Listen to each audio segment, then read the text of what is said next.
De acordo com o Centro de Referências em Educação Integral, a educação deve garantir o desenvolvimento dos sujeitos em todas as dimensões, sendo elas intelectual, física, emocional, social e cultural. Constituir como um projeto coletivo, compartilhado por crianças, jovens, famílias, educadores, gestores e comunidades locais. Para nos ajudar a entender melhor o assunto, o programa Novas Fronteiras recebe a professora da Faculdade de Educação da Universidade Federal do Rio Grande do Sul, Jaqueline Moll. Seja bem-vinda! Obrigada, uma alegria estar aqui na Universidade Franciscana. Quem também participa deste bate-papo é o professor do curso de História da UFN, Márcio Tasqueto. Seja bem-vindo, professor. Obrigado, prazer, sobretudo com esse tema, né, tão caro ao nosso país. Então, para começar a nossa conversa, professora Jaqueline, o que é e quais são os fundamentos da educação em tempo integral? Mesmo que a gente não chame de educação em tempo integral, nós temos chamado de educação integral, né? Que tem, sem dúvida nenhuma, na ampliação do tempo educativo, formativo, uma das suas estruturas, digamos assim, um dos seus eixos estruturais. A educação de jornada ampliada, vamos dizer assim, de tempo integral, de um tempo que supera o tempo do turno escolar, tão comum, né, entre nós, tão primário do ponto de vista do desenvolvimento. Nenhum país desenvolvido tem só 4 horas de escola, né? Então, a gente insiste nessa ideia do tempo expandido para falar da educação integral, né?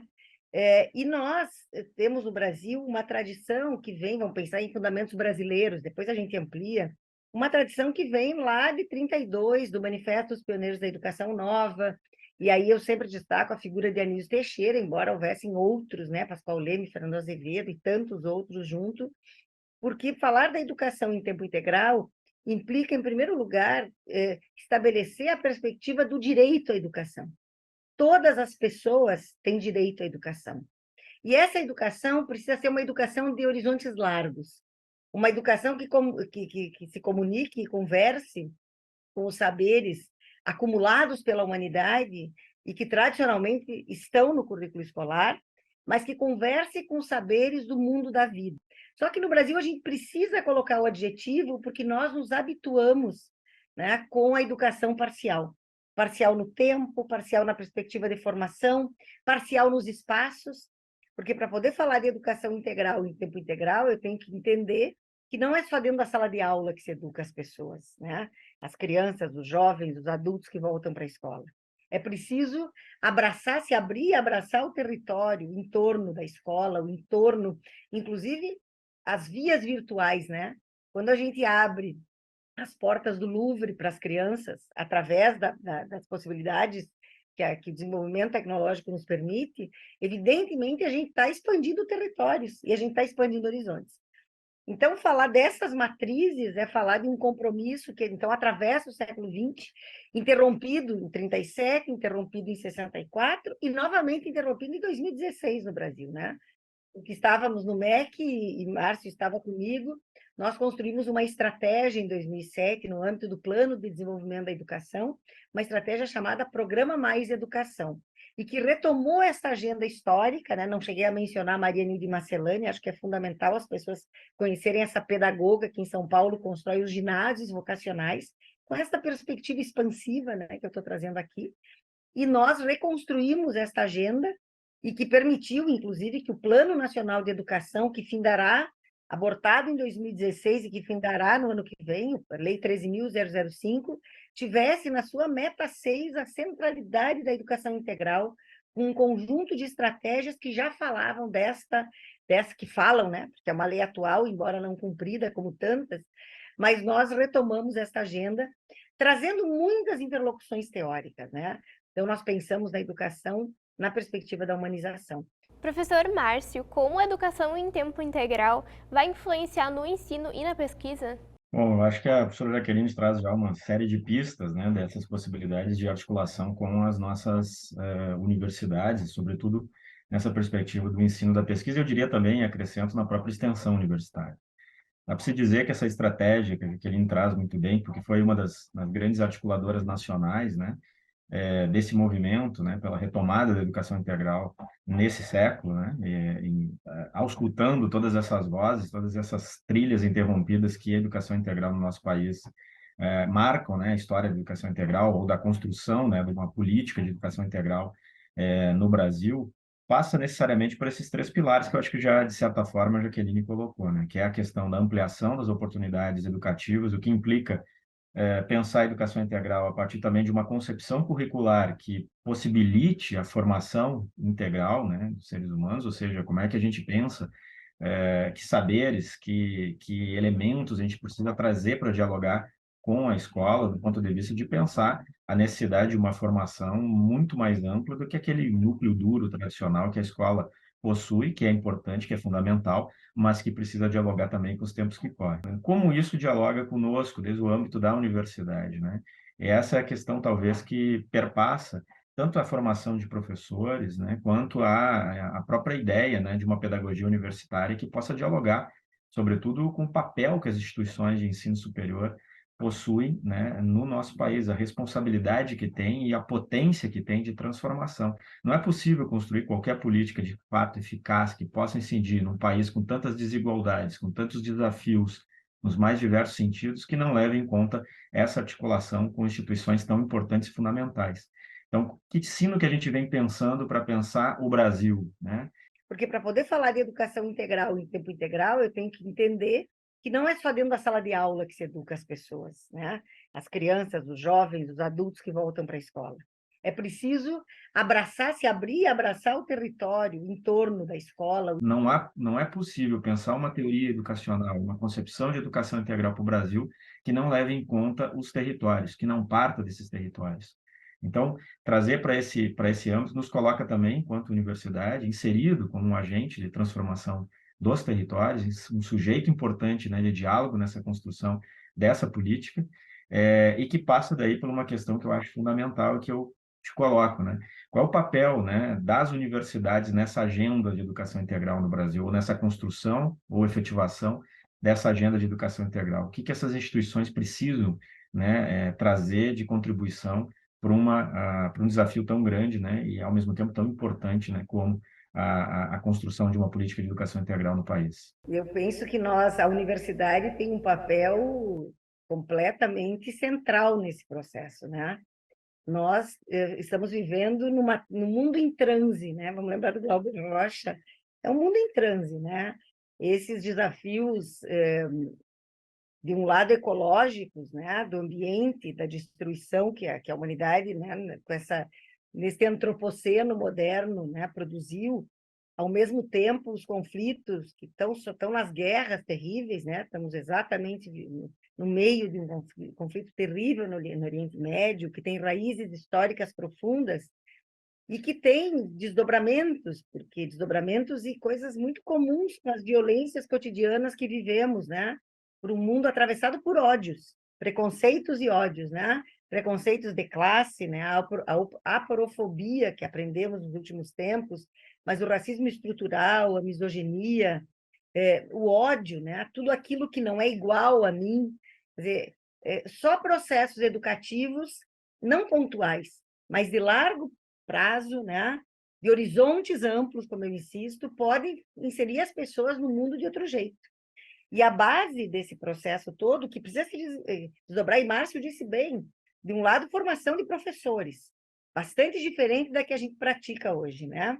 Ainda muito centrada nas disciplinas, embora o conhecimento disciplinar seja fundamental. As áreas disciplinares precisam conversar com o conhecimento sobre o mundo e precisam conversar entre si, um paradigma interdisciplinar que está em plena construção. Mas também numa perspectiva mais ampla de uma pedagogia universitária, né? Nós queremos formação em valores, nós queremos a formação para que a gente possa viver em comunidade, para que a gente possa conviver com as diferenças, para que a gente possa dirimir conflitos pela palavra e não pela força bruta.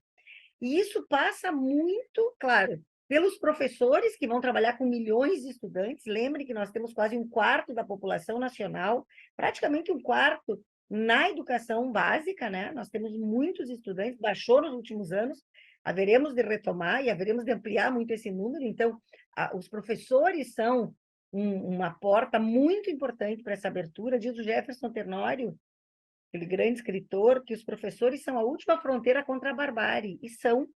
Em muitos casos, é o professor que chama pelo nome, é o professor que identifica diferentes violências sofridas, é o professor que pode produzir no espaço dialógico da sala de aula, da escola, da relação da escola com o território, diálogos humanizadores. Por isso, essa menção do Márcio é muito importante, né? O Márcio, que é o grande pensador do Universidade, um programa lá da UPF, que seguramente tem outros desdobramentos aí na Universidade Franciscana, em que eu já tive o prazer de estar, exatamente quando a universidade instalava nesse ano a nossa cátedra Cidade que Educa e Transforma. E se educa, transforma, né? Transforma as cidades, né? Em que está inserida. Então, não tem a menor dúvida de que é preciso pensar profundamente no modo como nós fazemos formação humana, tanto na educação básica como na educação superior, né? E é preciso ampliar abrir a porta, ampliar o acesso. Temos que pensar qual é a proposta de educação integral para os nossos estudantes universitários, para os professores, para quem forma esses estudantes universitários. Nós que somos todos herdeiros da tradição moderna, cada um no seu quadrado, de como é que a gente faz as áreas de conhecimento conversarem entre si e conversarem com o mundo que está no seu entorno. A qualidade da pesquisa que a gente produz nas diferentes áreas da ciência tem muito a ver com essa identidade de quem investiga com o seu tema e a relação desse tema com a sua trajetória de vida. Não, o investigador não tira da gaveta, bom, agora eu começo a pesquisar porque é um tema que o mercado valoriza. Não, as boas pesquisas são essas que levam tempo, né? E que implicam esta pedagogia universitária baseada na perspectiva de uma formação humana integral ou de uma educação integral. Professor Márcio, como essa modalidade será reforçada no ensino universitário? Eu acho que uma das formas e estratégias que a gente tem adotado, né, para pensar também essa relação com a educação integral, já foi destacado aqui, mas eu vou frisar, né, é a própria construção da Cátedra Universidade que Educa e Transforma, né? Foi uma estratégia que acabou de ser lançada, né, mas que, embora seja absolutamente nova, foi lançada esse ano, lá em Lisboa, em fevereiro, e aqui no Brasil, recentemente, né, em agosto, no Ministério da Educação, com o apoio do Ministério da Educação, lá na Universidade Nacional de Brasília, né, e que exatamente foi lançado em Brasília também já em diálogo estreito com a questão da educação integral via, né, o diálogo com o programa Escola em Tempo Integral, né, que é essa, digamos, essa releitura de muitas experiências anteriores, mas sobretudo eu destaco, né, a relação com o programa Mais Educação como uma referência fundamental para entendermos também esse debate da educação integral na atualidade. Cabe ressaltar que a cátedra, me parece que ela pelo menos 3 grandes movimentos para a gente entendê-la também dentro do ponto de vista mais contextual, para saber de onde tiramos essas ideias, né, Jaqueline? De onde surgem, né, essas propostas que nos mobilizam e que são mais do que selos, são mais do que slogans, são propostas que tentam dialogar com desafios históricos, né, de uma complexidade imensa, mas ao mesmo tempo com toda a boniteza, como diria o Paulo Freire, né, desse desafio. A cátedra, me parece que ela o primeiro grande impulsionador da perspectiva da cátedra os movimentos lá do início do século XX com relação às reformas universitárias, sobretudo ao Manifesto de Córdoba, né, que é esse grande movimento estudantil de tomada da universidade enquanto um espaço que pudesse dialogar diretamente com as suas sociedades. Ou seja, dois grandes aspectos do Manifesto de Córdoba, lá de 1918, né, já fez mais de um século, na cidade de Córdoba, na Universidade de Córdoba, na Argentina, né, onde os estudantes, então, 2 reivindicações principais. Primeiro, um maior protagonismo dos estudantes. Segundo, uma instituição que pudesse dialogar de forma mais estreita com as características culturais desse país, com as características culturais dessas culturas, e que trouxesse uma universidade muito mais implicada com a sociedade a qual ela está inserida. Um outro grande movimento, que aí no Brasil é também pela via da extensão universitária, que é a forma como a universidade se aproximou com a concepção de educação popular, muito de matriz freiriana, nos anos 60. Então, ali se tem uma grande reforma da concepção de universidade também, que passa por essa dimensão extensionista. Mas eu diria também que, junto com isso, nós temos uma outra grande influência para pensar as origens dessa cátedra, né, e a forma como ela dialoga diretamente com a questão da educação integral, que é exatamente o debate do direito à cidade nos anos 60 e que depois acaba sendo sistematizado no início da década de 70 pela Unesco, né, esse conceito que é de um filósofo francês chamado Henri Lefebvre, direito à cidade, pensado a partir de uma concepção que envolvesse a educação de forma ampla no âmbito da cidade. E esse movimento, que está muito conectado também com as universidades comunitárias como a nossa, aqui como a Universidade Franciscana, acaba impulsionando, né, o próprio conceito de universidade comunitária, que é uma outra dimensão da universidade pública no Brasil, né? Eu costumo afirmar e sustento de que a gente tem as universidades públicas e estatais e temos universidades públicas comunitárias, né? Que fazem parte dessa experiência que a gente vive aqui também na Universidade Franciscana, na Universidade de Passo Fundo, por exemplo, que foi citado anteriormente. E que tem um papel aí muito especial também na construção desta cátedra, esse conceito, e que, sim, né, pode aí contribuir de forma efetiva com essa agenda de educação integral no país. E aproveitando, então, essa reflexão, eu lanço, então, a questão para a professora Jaqueline, como que essa concepção de educação integral, né, pode dialogar na construção dos seus currículos, né, formativos para a educação integral, com a cidade. Como é que isso dialoga com a cidade? Como é que isso a gente pode trazer cada vez mais e potencializar, uma vez que a gente pensa que talvez seja absolutamente essencial que uma concepção contemporânea, né, como a Jaqueline costuma dizer, um paradigma contemporâneo de educação integral, necessariamente tenha que dialogar com a cidade. Mas como que se dá, né? De que forma que a gente pode aí fomentar e potencializar esse diálogo, né, entre universidade, cidade, escola, juntas, né, com mais e tantas outras instituições e atores sociais na construção de uma política efetiva de educação integral para o nosso país. O primeiro passo é a relação escola-comunidade. Eu volto ao que eu dizia, a escola precisa ter uma imersão nessa comunidade. Professores com os estudantes precisam, a cada semestre, a cada trimestre, revisitar os cenários em que os meninos moram. São mais do que cenários, né? São a sua vida concreta. Nós não estamos falando de uma racionalidade cênica, nós estamos falando do mundo que as pessoas vivem, né? Essa herança, essa tradição étnica, racial, o que é que trazem, quais são os grupos que estão aqui, como é que se ocupou esse território, e a gente sabe o quanto nesse país as pessoas vivem naquilo que ainda o IBGE chama de a cidade informal, ou ele chama de... Aliás, ele chama de territórios atípicos, anormais. O IBGE tem ainda uma nomenclatura que coloca aqueles espaços que não foram constituídos pelo poder público, simplesmente as pessoas foram desbravando e se assentando com todas as dificuldades inerentes a isso, com toda a falta, por exemplo, de rede de esgotos, de água. Então, essa realidade precisa entrar na escola. Não tem como nós pensarmos a relação que nós queremos pensar. As crianças precisam ter acesso ao cinema, ao teatro, às praças, às câmaras de vereadores, a tudo de melhor que a nossa civilização pode oferecer. Eu estou muito convencida de que, para pensar um currículo de educação integral numa cidade que educa e transforma, eu preciso considerar o aprender a ser, aprender a conviver, aprender a aprender. Falta alguma coisa aqui, pensando nos pilares lá do Delors, dos anos 2000, mas é preciso incluir o aprender a cuidar, né? Cuidar de si, do outro, tornar as pessoas incapazes de produzir dor no outro, né? Incapazes de produzir dor porque eu não quero para os outros aquilo que eu não quero para mim mesmo, né? Muito obrigada pela sua participação, professora. Mas, Gabriela, muito obrigada, é um prazer muito grande, eu tenho muito respeito pela Universidade Franciscana e espero voltar aí outras vezes. Eu termino com Paulo Freire, que dizia que só existe futuro se o presente for transformado. E os processos nos quais nós estamos envolvidos, não é, Márcio? São processos e projetos de transformação do presente. Muito obrigada, Gabriela. Muito obrigada, Universidade Franciscana. Muito obrigada pela sua participação, professor Márcio. Eu agradeço, Gabriela, agradeço a Jaqueline, sempre é um aprendizado ouvi-la, né? É um prazer de poder trabalhar com a Jaqueline.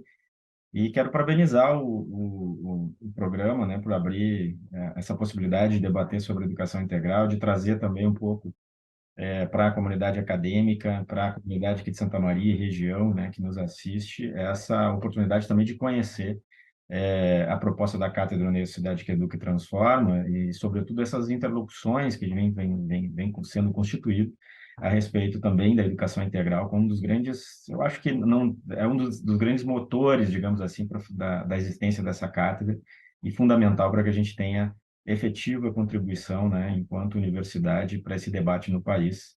Então, agradeço mais uma vez a oportunidade. Muito obrigada pela companhia de vocês. Para rever esse programa, você pode acessar o nosso canal no YouTube, youtube.com/UFNTV. Tchau!